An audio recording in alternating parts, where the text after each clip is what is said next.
Radio Claret América presenta Sediento de ti, la palabra, fuente de vida, con el sacerdote misionero claretiano Tony Díaz. Reflexiones diarias del Evangelio. Aquí iniciamos.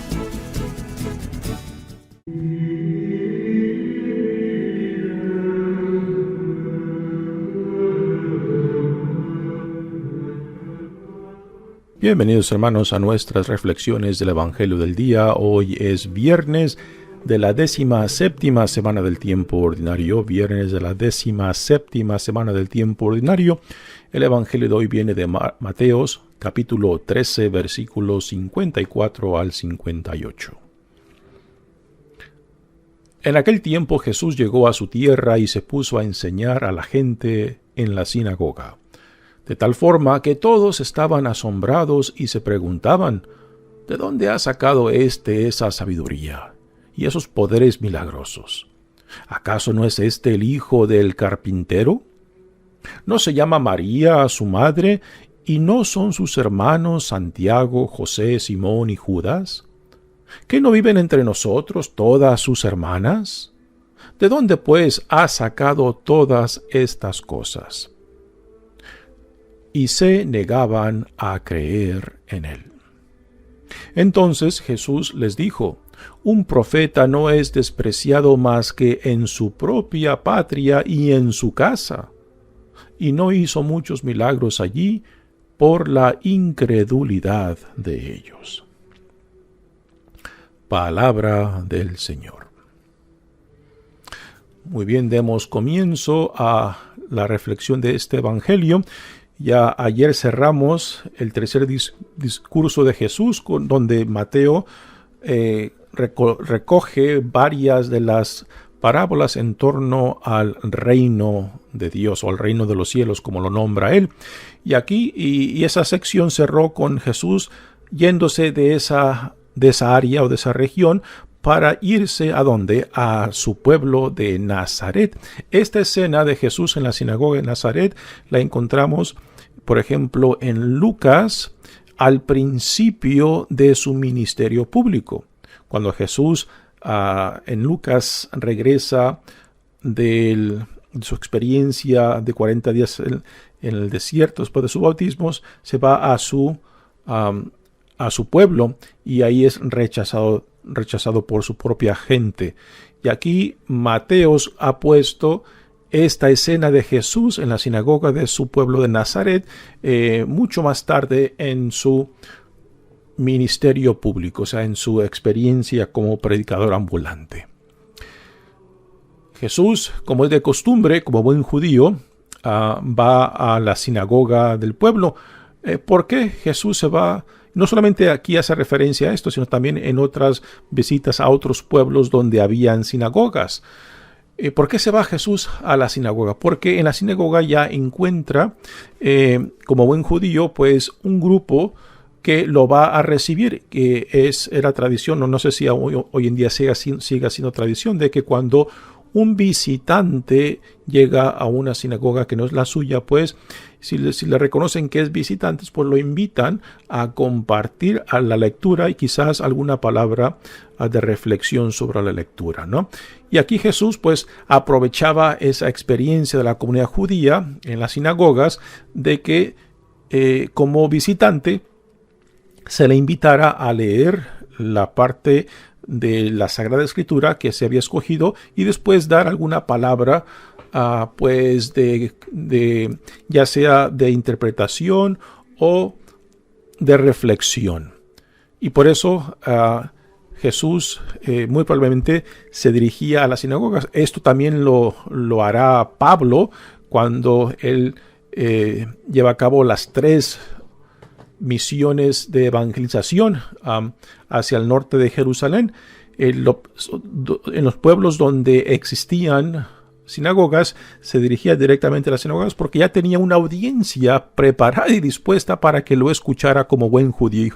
Y Pablo, pues, era fariseo. y con el conocimiento impresionante que tenía de lo que nosotros llamamos el Antiguo Testamento, que para la comunidad judía simplemente son las Sagradas Escrituras, pues Pablo tenía ya ahí una gran oportunidad de llevar el Evangelio sobre Jesús, construyendo sobre el conocimiento del Antiguo Testamento. Así que Jesús se va a la sinagoga de su pueblo y ahí enseña. A primeras, según el Evangelio de Marcos, a primeras la gente se queda asombrada por las palabras de Jesús y también por lo que han escuchado acerca de los milagros que él ha hecho, ¿no?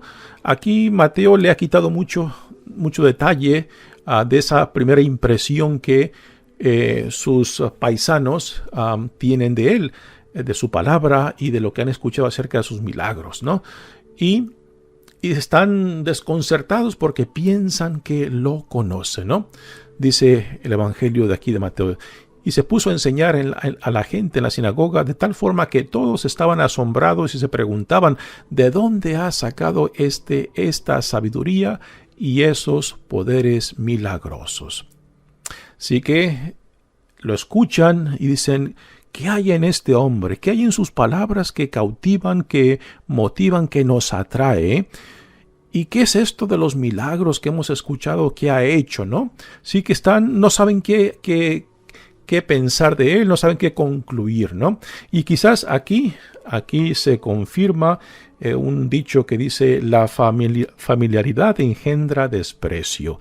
La familiaridad engendra desprecio. Cuando pensamos que conocemos a una persona y particularmente si ese conocimiento es negativo o muy superficial, pensamos de que esta persona, si hoy en día pues dice cosas maravillosas o se han escuchado cosas impresionantes de él o de ella, pues no encaja con nuestro conocimiento. Entonces nuestro conocimiento va a crear un desprecio sobre X persona porque pensamos que la conocemos. Y aquí se está llevando a cabo este refrán, ¿no? De que la gente de su pueblo, porque lo vieron crecer, porque conocen a su familia, piensan que lo que conocen de dónde proviene Jesús, de dónde proviene su identidad y dignidad como Hijo de Dios, como el Mesías, como el enviado por Dios. Para ellos es solamente el hijo del carpintero. Es interesante también cómo aquí Mateo lo nombra hijo del carpintero. Marcos lo llama carpintero. Y aquí Mateo lo llama hijo del carpintero. Creo que en Lucas lo llaman el hijo de María, ¿no?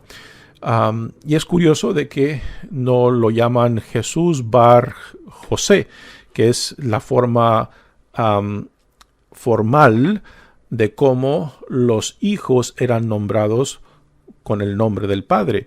Por ejemplo, cuando leemos el nombre de Bartimeo, ahí tenemos el nombre del ciego, Bartimeo, que significa hijo de Timeo. Así que podemos, y esa era la forma tradicional de nombrar a los hijos, según el nombre del padre.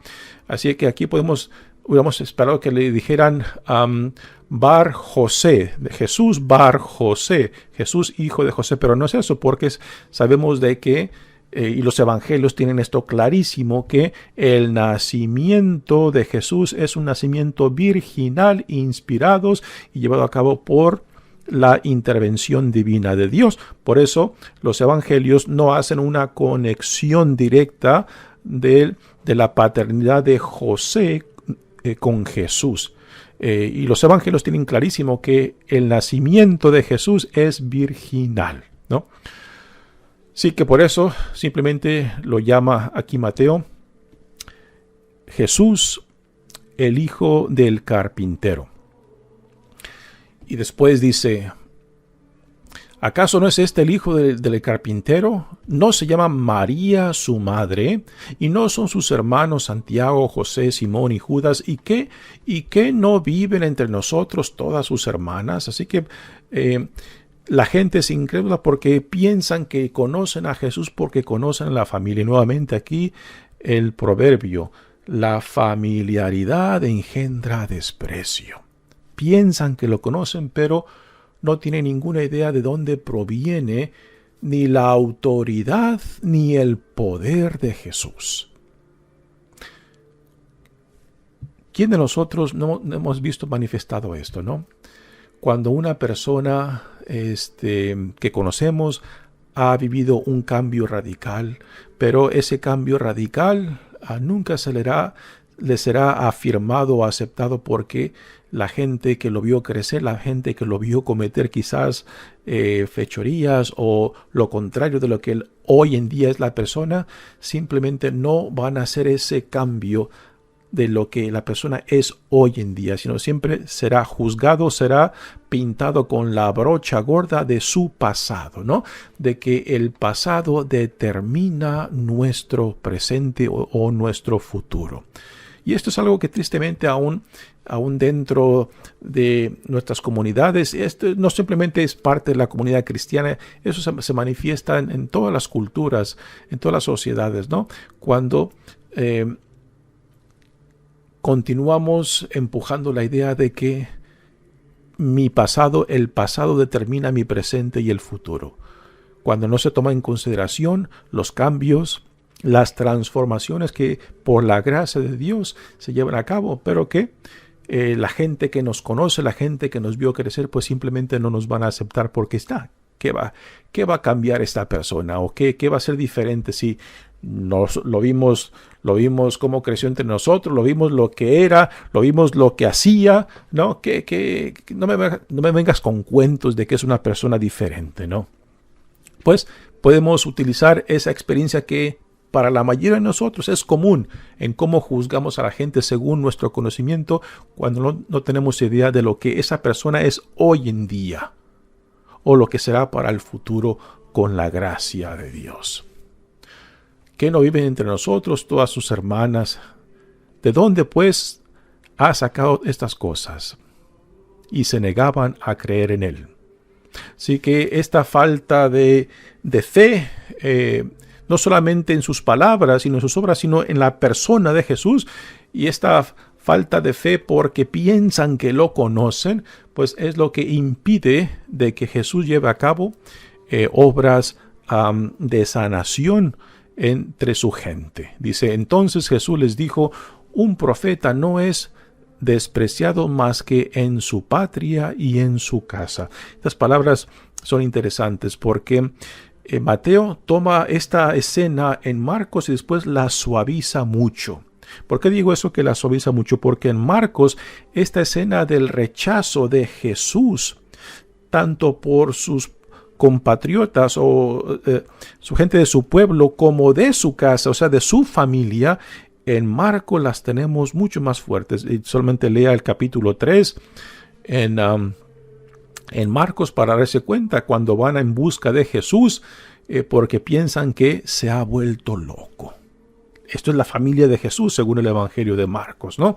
Así que aquí Mateo suaviza mucho, no pone esas palabras fuertes acerca de la familia de Jesús. Simple dice que un profeta no es despreciado más que en su patria y en su casa. Sabemos de que la familia de Jesús al principio no lo entendieron y que varios de ellos no se convirtieron o no lo aceptaron y no creyeron en él sino hasta después de la resurrección, ¿no?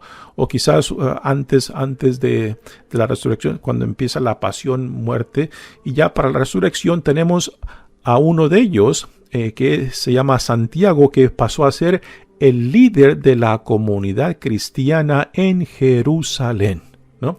Pero al principio, según nos deja el Evangelio de Marcos, se nos dice claramente que la familia no lo entendió, como es el caso de los discípulos.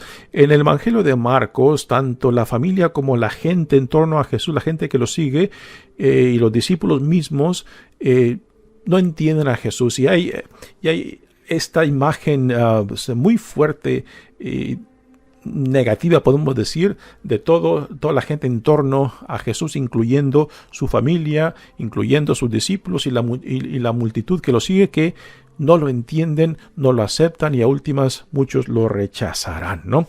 Pero que después, en la resurrección, sabemos claramente que su familia, y entre ellos aquí está uno de ellos, Santiago, que pasa a ser uno de los líderes de la comunidad cristiana en Jerusalén.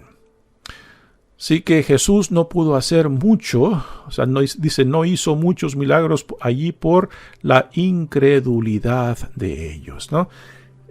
Impresionantemente, esa mala idea de que lo conocían impidió de que ellos se abrieran a la buena nueva, a lo que Dios en Jesucristo y por medio de Jesucristo estaba haciendo entre ellos.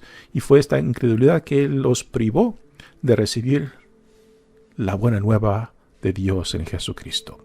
Que no sea esto para nosotros. Mi nombre es Padre Tony Díaz, misionero claretiano. Que Dios los bendiga. Radio Claret América presentó Sediento de ti, la palabra. Fuente de vida. Sus comentarios son importantes. Contáctenos en radioclaretamerica@gmail.com.